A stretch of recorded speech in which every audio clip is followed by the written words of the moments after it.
Stanford is kind of a hidden jewel in the humanities. It's difficult to say Stanford is a hidden jewel these days because it's on everybody's radar screen, but it's really on everybody's radar screen for tech, particularly engineering and computer science. And I wanted to make sure the message got out that we are a top-ranked university in the humanities and arts. And so how do you reach high school students with the message that if you're a nerdy English major, you should apply to Stanford? Well, it's by offering some fantastic courses with your best faculty in the humanities for high school students. In high school, you get something like an ocean of knowledge with 1 inch of depth.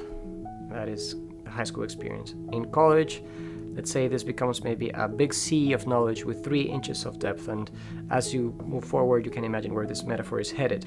So there's one thing here that we provide, which is depth, complexity, attention to detail, focus. We are not interested in having students have a few takeaways, but rather know in more detail and be able to do something with what they have learned. This is like having all of high school being devoted to the one subject that some students are more interested in. Students are often very interested in understanding how the historical material that we look at connects to the contemporary moment that we're in. And I think particularly in this contemporary moment, there's a real desire to understand it better and to try to look at the history to have some context for what's happening now. It's always very interesting to me to get the chance to get to know high school students and get to understand the things that are on their minds, the things that they're concerned about, the way they're viewing the world. What's so exciting about the humanities, and that I don't think people really recognize, is how quickly you can get to doing original research. If you compare with the sciences, you could maybe start working in a lab and start helping somebody else do their research, but there's really a lot of training that has to go in before you could conduct original research on your own. And in the humanities, in history, in literature, philosophy, that could happen in an introductory class.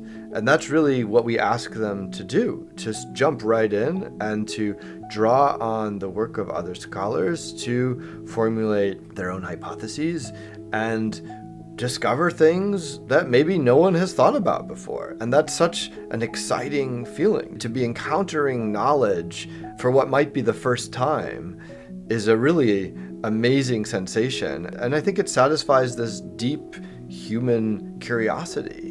If we're not curious about the world, then what's the point of living here? As Plato had his mentor Socrates say, the life unexamined is not worth living. And really, if we don't also examine the past, how are we ever to understand our own lives in the present? I'm hoping to give them actually something for life maybe, which is a deeper understanding and appreciation of what the humanities are about and what they may contribute to what I think is a richer life in the end. I really think that this is an exemplary program. It is exemplary in its pedagogical structure.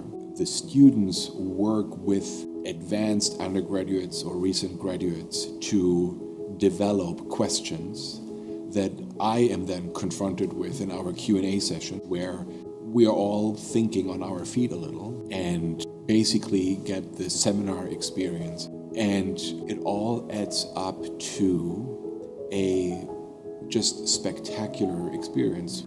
I often hear this from our students, finally I can just nerd out with us other history geeks or other philosophy geeks. And that's a real sense of relief, but also of just sheer pleasure of finding your community.